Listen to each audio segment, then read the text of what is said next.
Someday you'll realize and pay for all those lies, then you'll know what it means to be blue.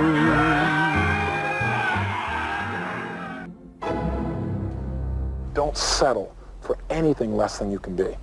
Make your life a masterpiece. This is a series about how Sigmund Freud's ideas about the unconscious mind have been used by those in power to control the masses in an age of democracy. Last week's episode showed how Freud's ideas spread throughout America in the 1950s. They were promoted by his daughter Anna and by Freud's nephew, Edward Bernays, who invented public relations. He brought Freud's theories into the heart of advertising and marketing. A man like you, I mean, with a car like this. What they both believed was that underneath all human beings was a hidden, irrational self, which needed to be controlled, both for the good of individuals and the stability of society. But the Freuds were about to be toppled from power by opponents who said they were wrong about human nature. The inner self did not need to be repressed and controlled. It should be encouraged to express itself.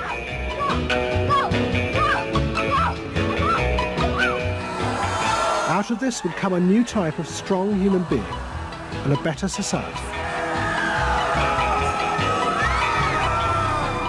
But what in fact emerged from this revolution was the very opposite. An isolated, vulnerable, and above all greedy self, far more open to manipulation by both business and politics than anything that had gone before. Those in power would now control the self, not by repressing it, but by feeding its infinite desires.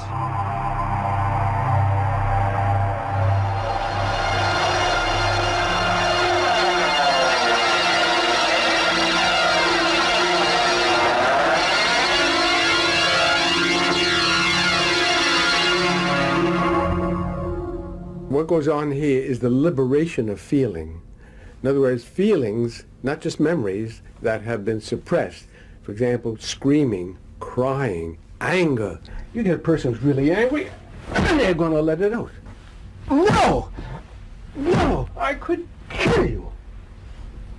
I'm an old man. Listen, I can't get all the strength into this that young people would get if they have those feelings. That wasn't bad. In the 1950s, a small group of renegade psychoanalysts began a new form of therapy.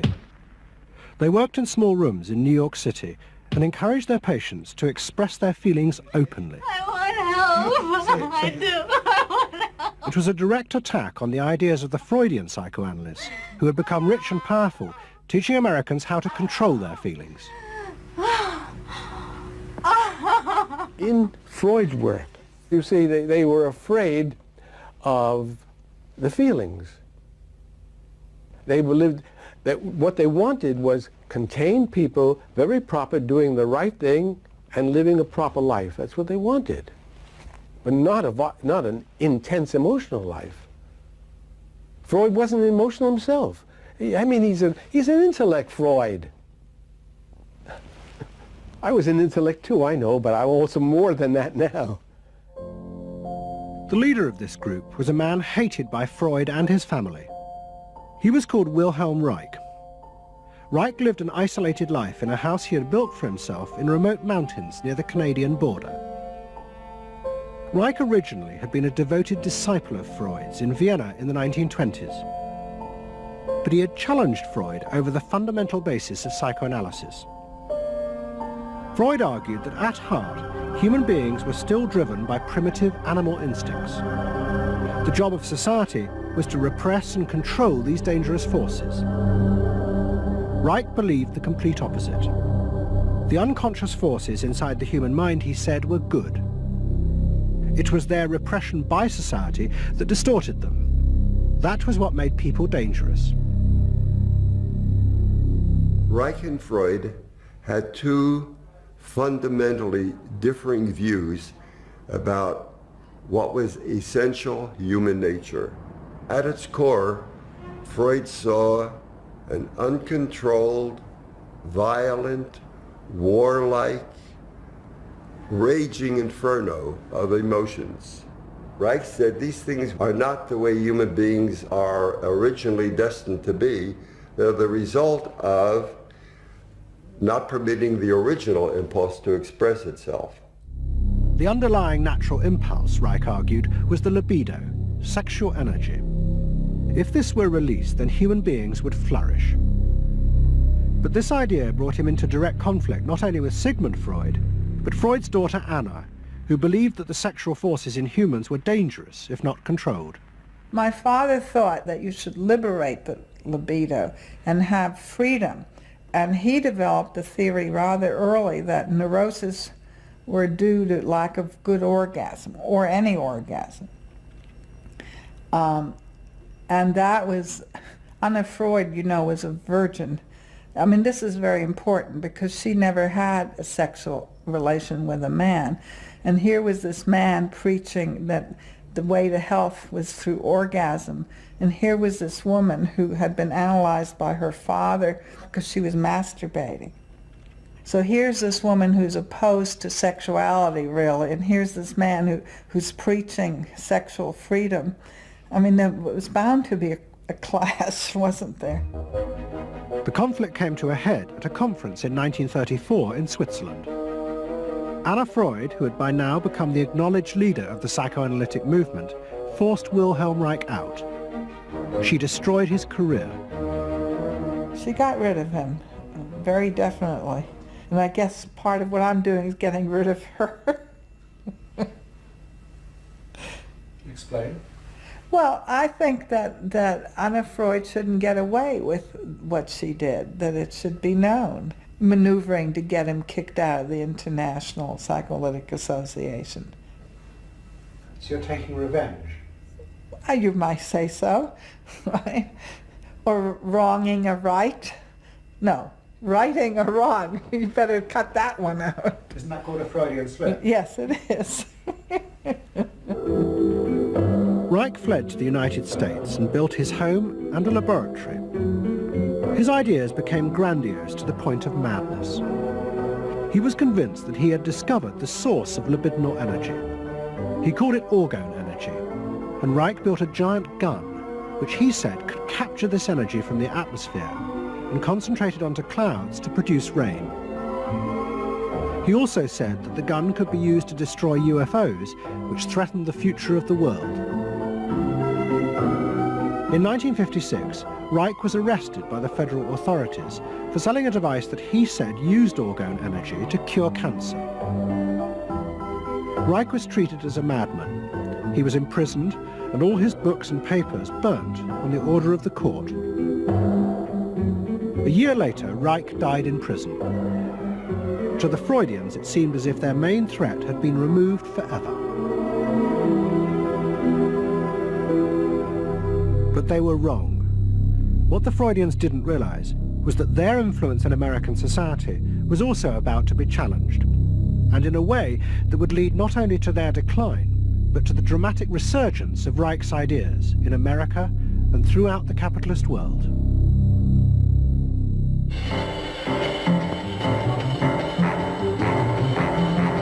The consumer is king. His whim makes or unmakes manufacturers, wholesalers, and retailers. Whoever wins his confidence wins the game. Whoever loses his confidence is lost. By the late 50s, psychoanalysis had become deeply involved in driving consumerism in America. Most advertising companies employed psychoanalysts. And as last week's episode showed, they had created new ways to understand consumers' motives, above all with the focus group, in which consumers free associated their feelings about products. Out of this came new ways to market products by appealing to the hidden unconscious desires of the consumer. Neutral stimulus, Memorability, shared perception, great tilt-away steering wheel, a dream thing, the mistress. something intimate is going on. But in the early 60s, a new generation emerged who attacked this. They accused American business of using psychological techniques to manipulate people's feelings. and turn them into ideal consumers. Advertising was manipulation. It was a way to get you to do something that didn't come out of you. It came out of somebody else. Somebody else said, this year you should be wearing powder pink shirts with matching powder pink buck shoes. And I said, why? That's not who I am.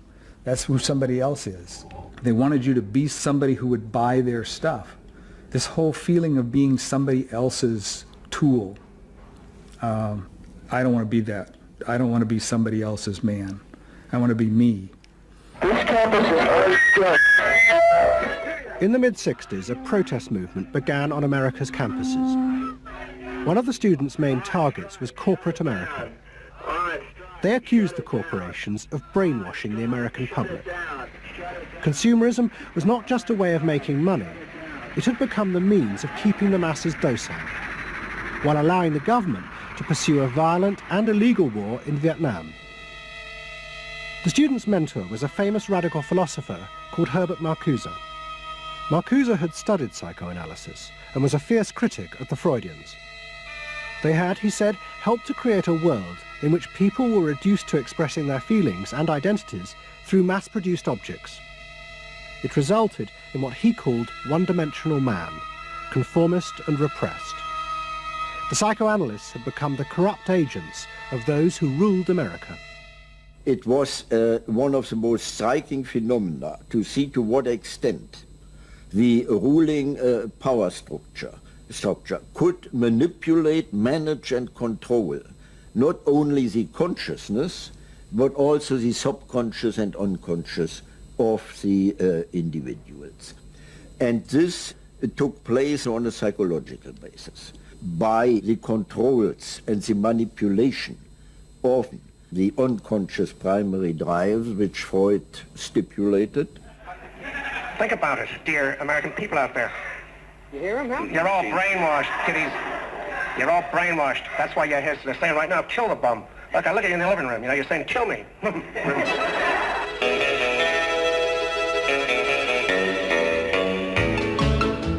Following the logic of Marcuse's argument, the new student left set out to attack this system of social control. It was summed up in the slogan, "There is a policeman inside all our heads. He must be destroyed."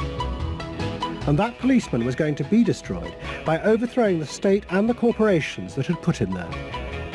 One group, the Weathermen, began a series of bomb attacks on companies that they said both controlled people's minds through consumer products and made the weapons being used in Vietnam. There's no way to be committed to nonviolence in the middle of the most violent society that history's ever created. I'm not committed to nonviolence in any way. We want to live a life that isn't based on materialistic values, and yet the whole system of government and the economy of America is based on profit, on personal greed and selfishness.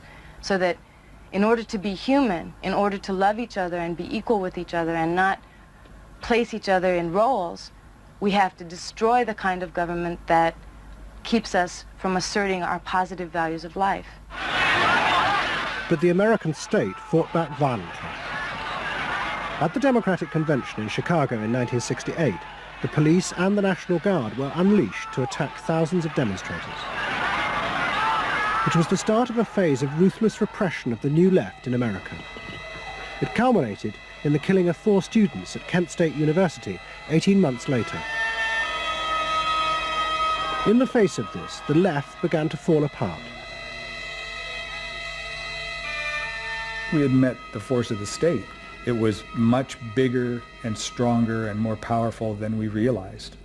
And at that point, what seemed to happen was that there was a change in tactics.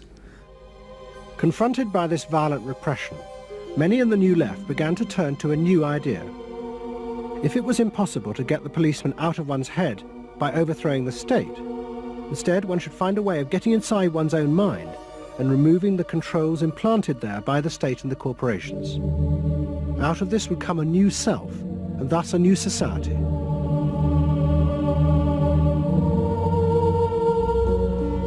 people who had been politically active were persuaded that if they could change themselves and be healthy individuals, and if a movement grew up just aimed at people changing themselves, then at some point all that positive change going on, well, you could say quantity would become quality, and there would be a sort of a spontaneous transformation of society. But political activism was not required. It's about making a new you, that if enough people changed the way they were, that the society would change. So the personal became political? Yes, the personal became political. But without changing the personal, you didn't stand a chance of changing the political. Coming up against the state power of the United States was not an option. I mean, they outgunned us. And to produce the new self, they turned to the ideas and techniques of Wilhelm Reich. Since his death, a small group of psychotherapists have been developing techniques based on Reich's ideas. Their aim was to invent ways that would allow individuals to free themselves from the controls implanted in their minds by society. Their center was a tiny old motel on the remote coast of California. It was called the Esalen Institute. The dominant figure at Esalen was a psychoanalyst called Fritz Perls. Perls had been trained by Reich and had developed a form of group encounter in which he pushed individuals to publicly express the feelings inside them that society had said were dangerous and should be repressed. It's a basic fear of that thing inside me, like a little demon in there. It doesn't come out very often. It's really hard to get it out. Now put the thing inside you on that chair and talk to it. Perls used to call this getting on the hot seat in front of a group. If this were the hot seat and you were Perls, and you would guide me into this process of self-enactment, self-revelation, of staying present to all the parts of yourself and noticing it, and then taking ownership of this. As the demon? Yeah. Yes, I can come out. I can come right out of him, and I can push him aside. So you, say you. I can push you aside. Yeah. Be the demon with each one of us. I can make you all cry. I can make you all feel terrible. Maybe even forever. I can make the mouth, this mouth here, do things and say things. I can almost destroy anyone, each one of you, if I get out. There isn't one of you that I would spare. Not even you. Yeah. How do you feel now? I feel better. I mean, I feel very honest. Yeah. And you notice the increase of power. In other words, taking ownership of who you are and how you act and how you feel. Your whole being in the world. In other words, giving you autonomy, owning your freedom. I'm frightening. When I have my power, I'm frightening. Say, I frighten you with my power. I frighten you with my power. Now, where do you feel your power? In your hands? In your muscles? Where else? Wake up! I want you to do for me, God damn you! Okay. Stop it. You. It was not phony movement. That's what I wanted to do, and I did it. What Perls and others working at Esalen believed was that they were creating ways that allowed individuals to express their true inner selves. I want them to applaud for me. Out of this, they believed, would come new autonomous beings free of social conditioning. To the left, defeated in the wake of Chicago, it was an enormously attractive idea. These techniques, could be used to unleash a new, powerful self, strong enough to overthrow the old order.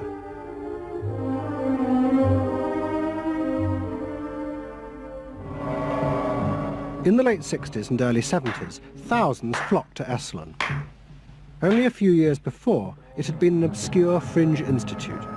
Now it became the centre of a national movement for personal transformation, the human potential movement.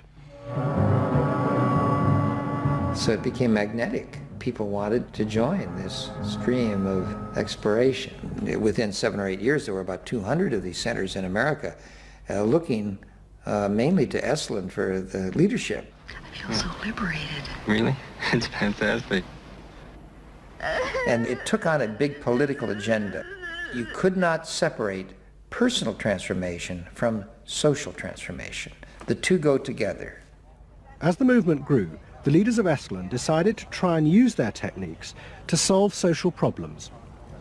They began with racism. They organized an encounter group for white and black radicals. Both groups would be encouraged to express their inner racist feelings which had been instilled in them by society. By doing this, they would transcend those feelings and encounter each other as individuals. I started a series of encounters called Racial Confrontation as Transcendental Experience. We thought that we wanted to get that kind of black-white confrontation so you could really get down to see what was between the two races, not by backing off and trying to be polite, but by going right into the belly of the beast, of this beast of racial prejudice. And these were extremely dramatic. These were the toughest workshops ever convened at Esalen Institute. I'm looking at you, Whitey. You got clothes on. You got shoes on. You're so sure looking at me, huh? You got the goddamn police in the neighborhood. Really? They're not my police. You got a governor. You got a mayor. Oh, really? You got the president. You got ambassadors. You can vote, too. You got deaths in Vietnam. That's the benefits of slave labor. You got buildings, skyscrapers that you dominate and control economically and politically. And tell me that it's not yours. It's yours, too. Then the blacks all got together and attacked the whites. And they just let us have it. What they call it was peeping somebody. Peeping somebody means peeping into their secrets, into their phoniness, and so forth. Like the white liberal. Oh, they really got onto the white liberal, you know. So don't give me no shit about I'm free. You're a goddamn liar, you white pink son of a bitch, you. Yeah, I want to know what you came down here for. You want a black buck, huh? Yeah. You looking for a stud? That's all. Huh? Well, what did you come here for? You're sitting there with your legs all gap wide open, showing your drawers. Now, what'd you come here for? The black-white encounter groups were a disaster. The black radicals saw it as an insidious attempt to destroy their power. By trying to turn them into liberated individuals, Esalen was removing the one thing that gave them power and confidence in their struggle against racism, their collective identity as blacks. For my reason. For your reason. Now dig this. Your reason for being here is different from my reason. So the human potential movement turned to another social group who they believed would benefit from personal transformation. Nuns. And this time they were more successful.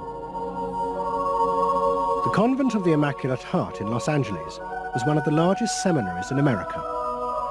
A group of radical psychotherapists approached the convent. They wanted to try out their techniques for personal liberation on individuals whose identities were defined by a series of external rules which they had deeply internalized. The convent, anxious to appear modern, agreed to the experiment. And we did weekend encounter workshops for several hundred Immaculate Heart nuns.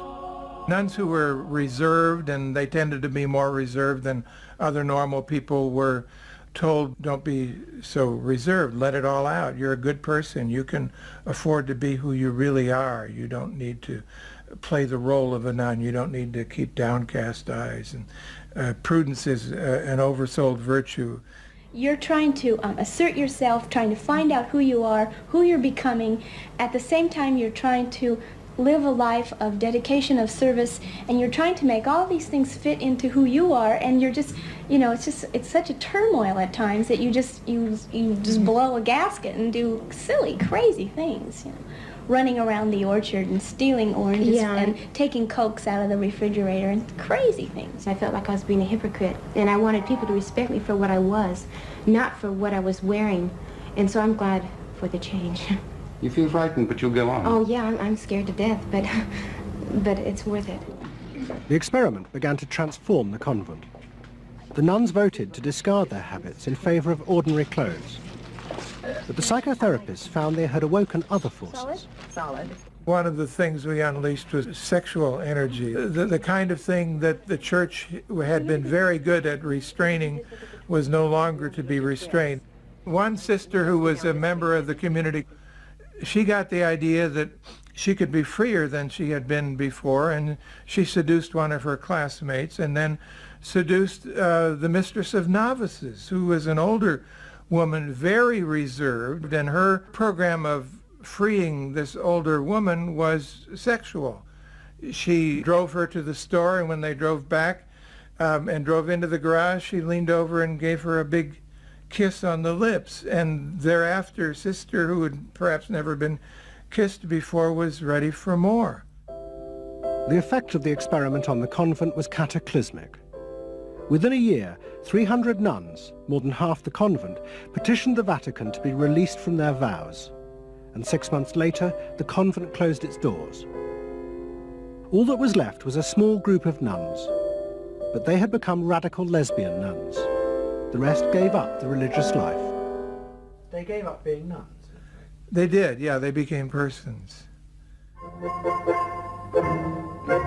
By the late 60s, the idea of self-exploration was spreading rapidly in America. Encounter groups became the center of what was seen as a radical alternative culture based on the development of the self, free of a corrupt capitalist culture.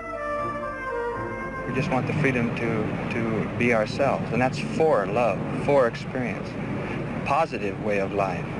We don't say that you're wrong. We just want to be free to be what we want to be, or what we find ourselves to be, as we continue to search ourselves. And it was beginning to have a serious effect on corporate America, because these new selves were not behaving as predictable consumers. The life insurance industry in particular was concerned that fewer and fewer college students were buying life insurance when they left university. They asked Daniel Yankelovich, America's leading market researcher, to investigate. He had studied psychoanalysis. The life insurance business, more than any other business at the time, was built on the Protestant ethic. You only bought life insurance if you were a person who sacrificed for the future. If you lived in the present, you had no need for life insurance. So they had some sense that maybe the sort of core values of the Protestant ethic were being challenged by some of these new values that were beginning to appear. And I was really astonished at what I found. The conventional interpretation, the dominant interpretation, was that it had to do with political radicalism. But, you know, it was clear to us that that was a mask, a cover. The core of it had to do with self-expressiveness. That this preoccupation with the self and the inner self, that was what was so important to people. The ability to be self-expressive. Wow, what a feeling!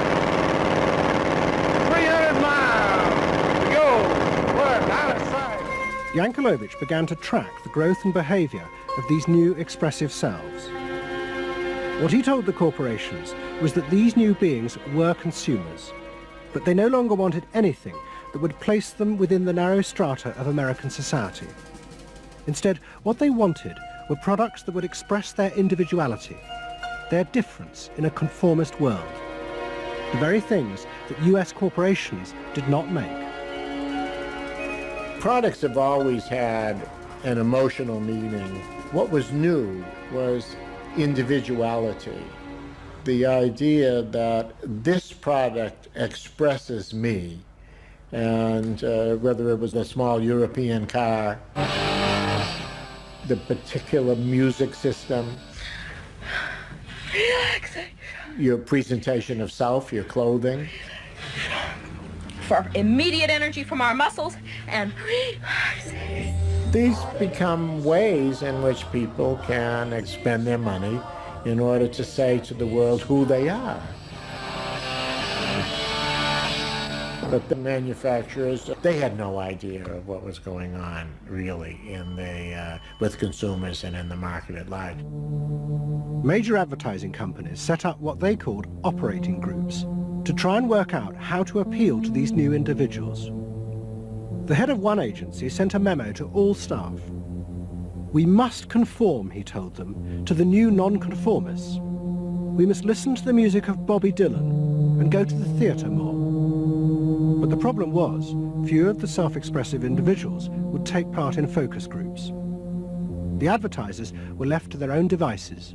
There's a new cereal that tastes so right. Makes you dance, it's a way out of sight. It's tasty little squares of malted wheat. It's crispy and it's crunchy and it tastes so neat. Faster though. That's what I'm saying. Use a folk rock with more rock than folk. And there was an even more serious problem. To make products for people who wanted to express themselves would mean creating variety. But the systems of mass production that had been developed in America were only profitable if they made large numbers of the same objects. This had fitted perfectly with the limited range of desires of a conformist society. The expressive self threatened this whole system of manufacture. And the threat was about to grow rapidly. Go! Because an entrepreneur had invented a way of mass-producing this new independent self.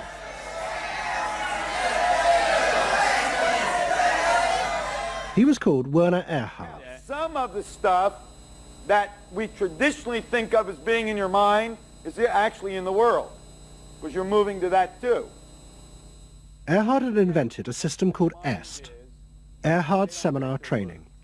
Hundreds of people came for weekend sessions to be taught how to be themselves. And EST was soon copied by other groups, like Exegesis in Britain. Many of Erhard's techniques came from the human potential movement, but he criticized the movement for not having gone far enough. Their idea that there was a central core inside all human beings was, he said, just another limitation on human freedom. In reality, there was no fixed self, which meant that you could be anything that you wanted to be. The thesis of the human potential movement was that there was something really good down in there. And if you took these layers off, what you were going to wind up with was a kernel, a something that was innately self-expressive, that was the true self, that was going to be a wonderful thing. In actuality, you found people who'd gone to the last layer and took off the last layer and found that what was left was nothing. All right, push! Move! Do it! The EST sessions were intense and often brutal. The participants signed contracts agreeing not to leave and to allow the trainers to do anything they thought necessary to break down their socially constructed identities. You're gonna get sandwiched in there. Push! Go for a win! If I push harder than you do, I'm gonna squash you. So you better push fast. Now, hard, do it! That's it, do it, again! Push! Good! Good! Good! Again! Yes! The real point to the EST training was to go down through layer after layer after layer after layer until you got to the last layer and peeled it off, where the recognition was that it's really all meaningless and empty.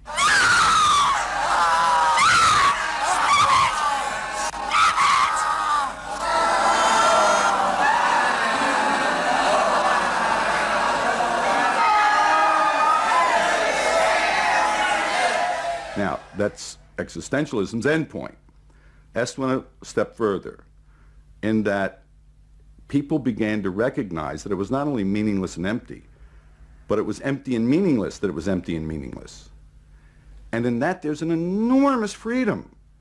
All the constrictions, all of the rules you've placed on yourself are gone. And what you're left with is nothing. And nothing is an extraordinarily powerful place to stand, because it is only from nothing that you can create.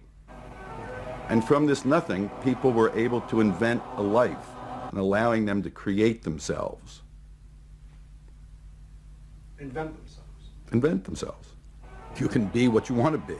I want you to start to make that sound, and on that sound, create and people the world the way you want to create it. What Earhart did was to say that only the individual matters, that there is no societal concern, that you living a fulfilled life is all you need be concerned about. Est people came out of those trainings feeling that it wasn't selfish to think about yourself, it was your highest duty. So kiss me and smile for me, tell me that you'll wait for me, hold me like you'll never let me go. The training is 2 weekends, and it was quite an incredible experience in my life. I'll forever be grateful for the experience. I got a great deal out of it. We really want to know who we are. There are things going on. We learn more and more about ourselves all the time, and to really find out what it is that makes us tick and how we are discovering ourselves. Est became hugely successful. Singers, film stars, and hundreds of thousands of ordinary Americans underwent the training in the 1970s. But in the process, the political idea that had begun the movement for personal transformation began to disappear. The original vision had been that through discovering and expressing the self, a new culture would be born, one that would challenge the power of the state. We will not let them separate our culture from our politics. We are a people. We are all together. But what was now emerging was the idea that people could be happy simply within themselves, and that changing society was irrelevant. One of the proponents of this was Jerry Rubin. In 1968, Rubin, as leader of the Yippies, had led the march on Chicago, but now he had undergone Est training. I was willing to die, and I had a martyr complex in a sense. I think we all did. And I've given up that ideal of sacrifice. And I'm not as overwhelmingly moved by injustice as I was. And now we reincarnated ourselves from within. Basically, the politics were lost and totally replaced by this lifestyle. And then the desire to become deeper and deeper into the self. By now, a grandiose sense of the self. And my a good friend and one of the original Yippie founders, Jerry Rubin, definitely moved in that direction. And I think he was beginning to buy into the notion that he could be happy and fully self-developed on his own. Socialism in one person. Yes. Was he alone in that trajectory? Although that, of course, is capitalism. That's the whole joke. I think it's funny. I think it's funny because people spend so much of their life being bedeviled by their past and being locked into their past and being limited by their past. And there's an enormous freedom from that, letting people create themselves. Est was only the most vivid and intense expression of an idea that was spreading rapidly through all strata of American society. Books and television programs promoted the idea that one's first duty was to be oneself. And those monitoring this shift were astonished at the speed with which the idea was spreading. In 1970, it was a small percentage of the total population, maybe 3 to 5%. By 1980, it had spread to the vast majority of the public, up to 80%. You asked the question, how do you get self-actualized? You take this day and you say, When I shave every morning, I look in that mirror, I say to myself, I really say this, I say, nobody is going to ruin this day for you, Wayne Dyer. Nobody. That this preoccupation with the self and the inner self traveled and spread throughout the society in the 1970s. It helped me to stop living in the past and start building from today and using my experiences in a positive way to be a better person today and tomorrow. But then the problem comes, well, how do you be self-expressive?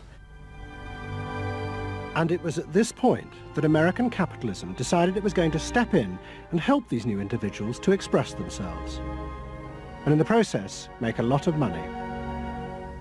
The first thing they were going to do was to find a way of getting inside their heads, to discover what these new beings wanted in order to be themselves. This came not from Madison Avenue, but from one of the most powerful scientific research institutes in America. Stanford Research Institute in California worked for corporations and government. It had done much of the early work on computers and was also working for the Department of Defense on what would become the Star Wars project. In 1978, a group of economists and psychologists at SRI decided to find a way to read, measure, and fulfill the desires of these new unpredictable consumers. The idea was to create a rigorous tool for measuring a whole range of desires, wishes, values that prior to that time had been kind of overlooked. They say in business, you know, what gets measured gets done. We were basically telling manufacturers, if you're really going to satisfy not just the basic needs, but individuated wants, whims, and desires of more highly developed human beings, you're going to have to segment. You're going to have to individuate. To do this, SRI turned for help to those who had begun the liberation of the self. In particular, one of the leaders of the human potential movement, a psychologist called Abraham Maslow. Through observing the work at places like Esalen, Maslow had invented a new system of psychological types. He called it the hierarchy of needs, and it described the different emotional stages that people went through as they liberated their feelings. At the top was self-actualization. This was the point at which individuals became completely self-directed and free of society. The team at SRI thought that Maslow's hierarchy might form the basis for a new way to categorize society, not by social class, but by different psychological desires and drives. To test this, they designed a huge questionnaire with hundreds of questions about how people saw themselves, their inner values. The questions were designed to see whether people fitted into Maslow's categories. We were trying to find out what people really felt like. So we asked these really penetrating questions, and we hired a company that administers surveys, you know, to do them. They said they've never seen anything like it. Usually you have to send out a postcard 6 weeks and then another postcard, and then you got to call the people up, you know, to get the return rates up. We had an 86% return, and they only sent out one postcard. People loved filling out this questionnaire. We got several questionnaires back with a note attached saying, do you have any other questionnaires I could fill out? Because we were asking people to think about things that they had never thought about before, and they liked thinking about them. Like you know? what? Like what they felt inside? Yeah, like what they felt inside. What motivated them? What was their life about? What was important to them? It was sort of like, wow. The answers were then analyzed by computer. It revealed that there were underlying patterns in the way people felt about themselves, which fitted Maslow's categories. And at the top of the hierarchy were a large and growing group which cut across all social classes. The SRI team called them the inner directeds. These were people who felt they were not defined by their place in society, but by the choices they made themselves. But what SRI discovered was that these people could be defined by the different patterns of behavior through which they chose to express themselves. Self-expression was not infinite. It fell into identifiable types. And the SRI team invented a new term for it: lifestyles. They had managed to categorize the new individualism. They called their system Values and Lifestyles, VALS for short. At the forefront of this change are three new VALS groups we call inner-directed. These are people for whom personal satisfaction is more important than status or money. They tend to be self-expressive, complex, and individualistic.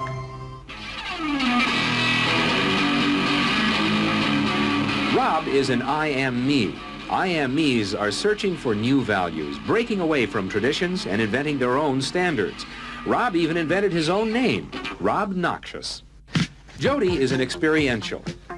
This is a group seeking inner growth through direct experience. Experientials aren't in one place much. This is the try-anything-once crowd, and all that activity takes goods and services. Their hobbies are hands-on, and their possessions are simple, but not always simply priced. I'm a bookseller. I sell books. I'm a businessman. That doesn't necessarily mean that I believe in capitalism. It just happens to be what I'm doing now. SRI created a simplified questionnaire with just 30 key questions. Anyone who answered them could be immediately fitted into a dozen or so of these new groups. It allowed businesses to identify which groups were buying their products, and from that, how the goods could be marketed, so they became powerful emblems of those groups' inner values and lifestyles. It was the beginning of lifestyle marketing. So it allowed people not just to look at people as demographics, group of age and income and whatever, but to really understand the underlying motivations. I mean, most of marketing was looking at people's actions and trying to figure out what to do. But what we were doing is we were trying to look more into people's underlying values so that we could predict what is their lifestyle, what kind of house do they live in, what kind of car do they drive. So the corporations were then able to sell things to them by understanding them, by having labels, by knowing what these people look like, where they live, what their lifestyles are. If a new product expressed a particular group's values, it would be bought by them. This is what made the values and lifestyle system so powerful, its ability to predict what new products self-actualizers would choose. And this power was about to be demonstrated dramatically. VALS would show it could predict not just the products they would buy, but the politicians they were going to choose to elect. Ladies and gentlemen, the next President of the United States of America, Ronald Reagan! In 1980, Ronald Reagan ran for president. He and his advisors were convinced they could win on a program of a new individualism. It would be an attack on 50 years of government interference in people's lives. I wrote a speech about let the people make the basic decisions, get judges out of the way, get bureaucrats out of the way, get centralized government out of the way. I gave Reagan a choice of several titles for the speech, and the one he picked was let the people rule. Let the people regain rule, regain control over their own destiny away from a remote elite in Washington. I would like to think that the kind of leadership that I would exercise in Washington is not the kind of leadership that I would pretend that I can solve all the problems I've been discussing here, but that together you and I can. I would like to take the lead in taking government off the backs of the American people and turning you loose to do what I know you can do. It was radical. Moderate Republicans thought it was suicide. Jimmy Carter called it ridiculous. The press was extremely negative. But the odd thing is that it polled very well in New Hampshire, which was the first primary state, the state that we had to win. What was odd was that there seemed to be a strange mosaic of support for Reagan's policies. The traditional pollsters could see no coherent pattern across class, age, or gender. But those who had designed the values and lifestyle system believed that they knew why. They were testing their system in both America and Britain. And they were convinced that both Reagan's and Mrs. Thatcher's message about individual freedom would appeal to the group at the top of their hierarchy, the inner directeds, because it fitted with the way they saw themselves. They were really concerned about being individuals, being individualistic. And so in the early stages, when we were looking at the messages that both Thatcher and then Reagan were putting across, We said they are using words that will really appeal to a lot of the younger people, and particularly to the people who are moving towards self-actualization. We call them the inner-directed people.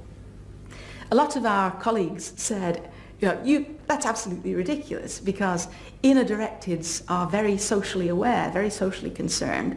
They'll never vote Conservative, or they'll never vote for the Republicans.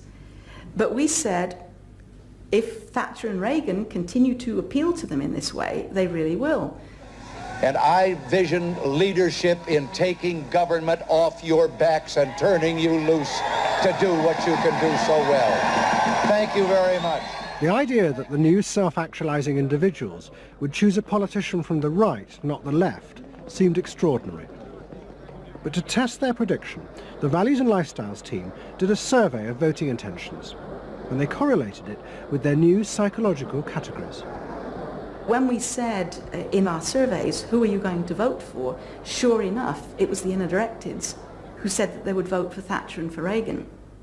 And they made the difference in those elections because of their voting for Thatcher and Reagan. And it really surprised our colleagues, even within my own organisation. It really showed the power of this approach, because it's very difficult to identify inner-directeds on the street. These people who voted for Thatcher and Reagan, these inner-directeds, came from any walk of life. It's really hardly correlated with social class at all. I mean, if you just go along and look at age, sex, social class, you would never pick them up. But if you really go along with a questionnaire that gets at their values, then you can identify them very easily. And that was new? And that was completely new, yeah. At the beginning of 1981, Ronald Reagan was inaugurated as president. But he took charge of a country that was facing economic disaster. The terrible inflation of the 1970s had destroyed much of America's traditional heavy industries, and millions were unemployed. But true to his campaign promises, Reagan told the country he would not step in to help, as all previous governments had since the war. These United States are confronted with an economic affliction of great proportions. We suffer from the longest and one of the worst sustained inflations in our national history. Idle industries have cast workers into unemployment, human misery, and personal indignity. In this present crisis, government is not the solution to our problem. Government is the problem. But America's ailing economy was about to be rescued, not by government, but by the new groups that the market researchers had identified, the self-actualizing individuals. They were about to become the motor for what would be called the new economy. You can be what you want to be. So regarding V8, what do you really want? A tasty product that's good for me. What do you want that for? One technique is that we ask people the same question over and over and over again, and we say, what do you want? What do you really want? What do you want that for? And they start to talk about it, and they kind of get intimate with what's going on. What we're doing with that technique is unpeeling the onion. If you want to think of a person kind of having layers and layers and layers of protection and thoughts and behaviors and beliefs, we want to get to that center core. In the wake of the invention of values and lifestyles, a vast industry of psychological market research grew up. And the old technique of the focus group, invented by the Freudian psychoanalysts in the 50s, was used in a new and powerful way. The original aim of the focus group had been to find ways to entice people to buy a limited range of mass-produced goods.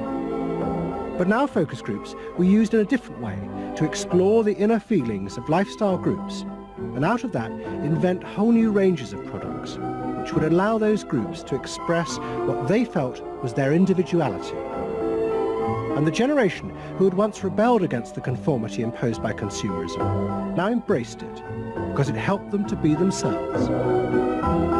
What capitalism managed to do that was brilliant was to actually create products that people like me would be interested in, that people like Jerry Rubin would be interested in. Capitalism developed a whole industry at developing products that evoked a larger sense of self, that that seemed to agree with us that the self was infinite, that you could be anything you wanted to be, that took our philosophy and agreed with it, and then created products that supposedly helped you, aids, that helped you be this limitless self. The product sells you a way of life, a way of being. The product sells you values.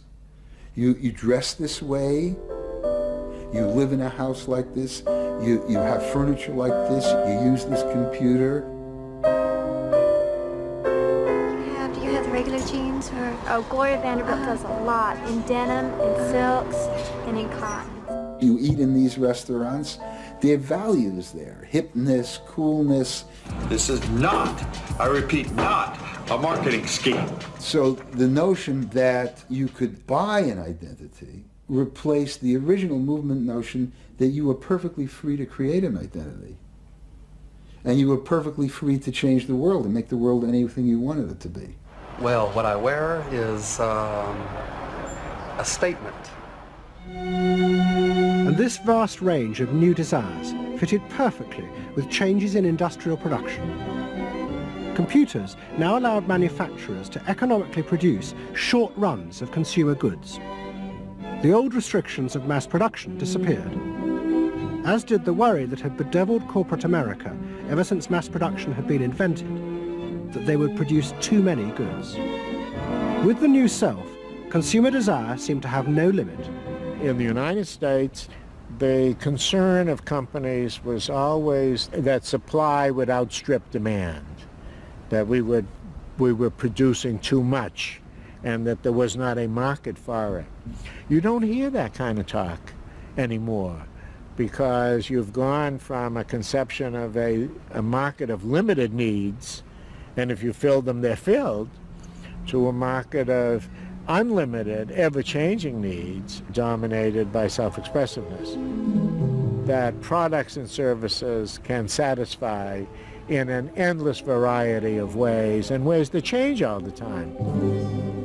And consequently, economies have unlimited horizons.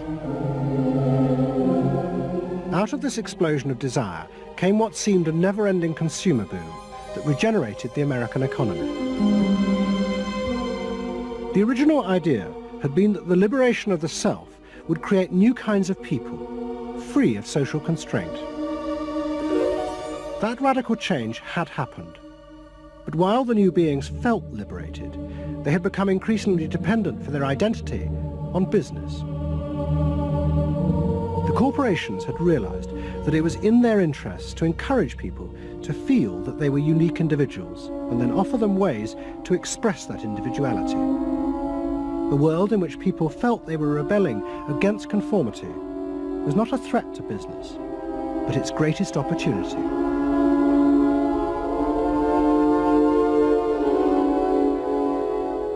It was, in a sense, the triumph of the self. It was the triumph of a certain self-indulgence, a view that everything in the world and all moral judgment was appropriately viewed through the lens of personal satisfaction. Indeed, the ultimate ending point of that logic is that there is no society. There is only a bunch of individual people making individual choices to promote their own individual well-being.